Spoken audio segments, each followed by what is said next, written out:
শান্তি হোক। Good morning. আজকের বিষয় হচ্ছে সনাতনীদের মিথ্যা ভয়। সনাতনীরা যে মিথ্যা ভয় আপনারা পাচ্ছেন এবং এই ভয়ের দরুন আপনারা যে খ্রিস্টীয় যে কোনো সভায় গিয়ে আক্রমণ করছেন এবং সেটিকে পণ্ড করে দিচ্ছেন এবং কি করছেন সেখানে অন্যান্য নামের জয়গান করছেন এবং অহেতুক বিনা কারণে খ্রিস্ট বিশ্বাসীদের উপরে অত্যাচার করছেন, এটা কিন্তু সঠিক করছেন না। আপনারা মিথ্যা ভয় পাচ্ছেন না। খ্রিস্টানরা কিন্তু এই খ্রিস্টিয়ানাইজ করার কোনো পরিকল্পনা নিয়ে, ভারতকে খ্রিস্টানাইজ করার মানে সমগ্র ভারতকে খ্রিস্টান করে দেবার কোনো রকম পরিকল্পনা নিয়ে কিন্তু সভাগুলো করে না। ওরা জাস্ট বাইবেলে বর্ণিত আছে বলে প্রার্থনা করার বিষয়ে সমবেত প্রার্থনা, তাই সবাই মিলে প্রার্থনা করে এবং প্রচারের বিষয়ে বাইবেলে আমাদের অনুমতি দেওয়া আছে। এবং গতকাল আমি বলেছি সংবিধানও আমাদের অনুমতি দেয়। সংবিধানের আর্টিকেল 25 আর 26-এ আমাদের ধর্ম পালন, প্রচার এবং সমগ্র ভারতবাসীর কাছে প্রচারের অনুমতি আমাদের প্রদান করে। তাই তারা এই প্রচারটা করছে এবং প্রার্থনা সভা করছে। সেখানে আপনারা মিথ্যা ভয়ে গিয়ে যাচ্ছেন এবং সেখানে অত্যাচার করছেন, বন্ধ করে দিচ্ছেন। আপনারা বলছে ধর্মান্তরিত করে দিচ্ছে, ধর্মান্তরিত করে দিচ্ছে। ধর্মান্তরিত করতে তো চাইছে না। খ্রিস্টানরা তো নিজেদের লোকদের নিয়েই প্রার্থনা সভা করে বেশিরভাগ, আমি যেটা দেখি। প্রচারটা করে বিভিন্ন জায়গায়, কিন্তু প্রার্থনা সভা কিন্তু নিজেদের লোকদের নিয়ে করে। সেখানে কি আপনারা অহেতুকে অত্যাচার করছেন। আমি আপনাদের বলছি খ্রিস্টানদের মধ্যে সেরকম কোনো মিল নেই, সংঘবদ্ধ নয় খ্রিস্টানরা। এই যে আমি ভিডিওগুলো করি, এই ভিডিওগুলোকে পর্যন্ত তারা শেয়ার করে না, এই ভয়ে যে মানুষ তাদের হয়তো হিন্দু যারা সনাতনী বন্ধুবান্ধব আছে তারা সব রেগে যাবে বা তাদের উপরে মান করবে, অভিমান করবে, এইসব বিষয় সেই ভেবে আমার এই ভিডিওগুলোকে পর্যন্ত তারা শেয়ার করে না। কোনো পাড়াতে ধরুন অন্যান্য লোক পাড়া থেকে আসলো, খ্রিস্টান পাড়ায় ধরুন একটা খ্রিস্টানকে মারছে ধরে, তারা খ্রিস্টানরা কি বলে জানেন? মারো ওকে, ওরই দোষ নিশ্চয়, ওকে মারো, এরকম করে। খ্রিস্টানদের মধ্যে কোনো মিল নেই। আপনারা বৃথা ভয় করছেন, এসব ভয় করেই খ্রিস্টানদের উপর অত্যাচার করছেন। আপনি জানি না মিথ্যা ভয় করে আপনারা ইচ্ছা করে করছেন নাকি জানি না, তবে এটা বৃথা ভয় আপনারা করছেন। এই বিষয়ে কোনো ভয় আপনাদের করতে হবে না। দেখুন, আমাদের খ্রিস্টানরা সংঘবদ্ধ যদি হতো তাহলে আমাদের খ্রিস্টানরা ধীরে ধীরে বৃদ্ধি পেত, বড় হয়ে যেত। আমাদের খ্রিস্টান পাড়াতেই খ্রিস্টানরা শেষ হয়ে যাচ্ছে, চারিদিকে খ্রিস্টান কমে যাচ্ছে।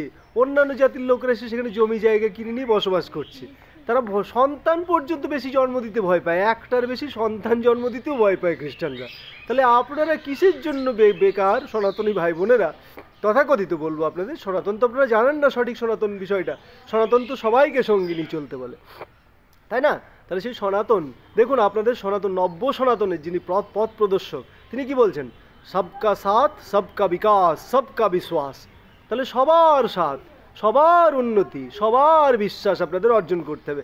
আপনাদের যিনি নব্য সনাতনের পথ প্রদর্শক, তিনি বলছেন কি? সবকা সাথ, সবকা বিকাশ, সবকা বিশ্বাস।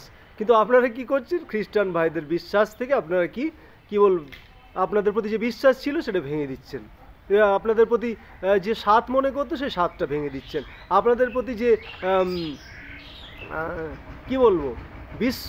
সবকা সাথ, সবকা বিকাশ, সবকা বিশ্বাস, সেই বিকাশও হতে দিচ্ছেন না ওদের। তাহলে এই তো ঠিক নয়, এটা ভুল করছেন আপনারা। খ্রিস্টানদের মধ্যে সেরকম সংঘবদ্ধ কিছু নেই, মানে ওরকম টাইপের হয় না। দেখুন, আমি খ্রিস্টান একজন, আমাদের খ্রিস্টানদের কত স্কুল আছে, ভালো ভালো স্কুল আছে, মানে বিশাল। আপনাদের ছেলেমেয়েরাও সেখান থেকে টাকা পয়সা দিয়ে পড়াশোনা করে বিশাল বড় বড় সব অফিসার হয়ে যাচ্ছে, অনেক কিছু হয়ে যাচ্ছে। কিন্তু আমার দুটো ছেলে মেয়ে আছে, এরা ফ্রি এডুকেশন পর্যন্ত পায় না। খ্রিস্টান সংস্থাতে যে ফ্রি এডুকেশন পাবে সেই পর্যন্ত বন্ধ হয়ে গেছে। আমাদের মধ্যে এত অমিল, তা আপনারা কিসের জন্য মনে করছেন? এই যে বিভিন্ন সংস্থা আছে, খ্রিস্টান সংস্থা, যারা নব্য খ্রিস্টান হচ্ছে, হয়তো পথে আসছে, তাদের কিছু হয়তো গরিব হলে তাদের কিছু আর্থিক সহায়তা হয়তো করে, এটা করা ঠিক নয়। যিশু বলেনি টাকা পয়সা দিয়ে তুমি তোমার দলে আনো লোকদের। টাকা পয়সা নিতে হবে, দেওয়া যাবে না। এখানে টাকা পয়সা তাদের দশমাংশ দিতে হবে, মানে কি বলবো, তাদের কিছু দান করতে হবে। এদিকে দশমাংশ দেওয়ার রীতি আছে খ্রিস্টান ধর্মে, কিন্তু এরা কি করছে? ওখানে দিচ্ছে, কিন্তু নিজেদের মধ্যে কিছু দেয় না। খ্রিস্টানদের মধ্যে সেরকম মিল নেই। আপনারা বৃথা ভয় করে এসব গণ্ডগোলগুলো করছেন। তাই আমি বলছি আপনারা সঠিক জায়গাতে আসুন।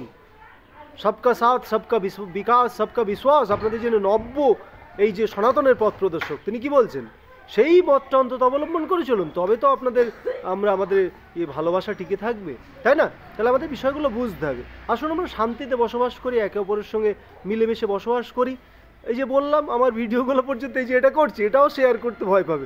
আমি তো খুব মিষ্টিভাবে ভালোভাবে আপনাদের বলছি, কিন্তু ওরা বিভিন্ন পার্টির ভয় করে, আমাদের খ্রিস্টানরা কোন পার্টি কি মনে করবে এই ভয় করে হচ্ছে কোন কি জাতি ধর্মের বর্ণের লোক কি মনে করবে সেই বিষয়ে ভয় করে।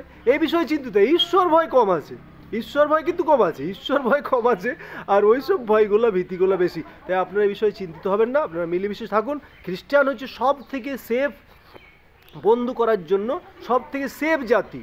আপনাদের বলছি, সব থেকে, তারা কিছু অন্যায়ের মধ্যে যাবেই না। নিজে বাচ্চা দুটো নেয় না ভয়ে, বাচ্চাটা নিয়ে আবার সামলাতে পারবো তো, আবার টাকা পয়সা হবে তো, এই সব বিষয়ে তারা চিন্তিত। তাই আপনারা ওই বিষয়ে কোনো চিন্তাই করবেন না। সকলেরই শান্তি হোক প্রভুর ইচ্ছা অনুযায়ী।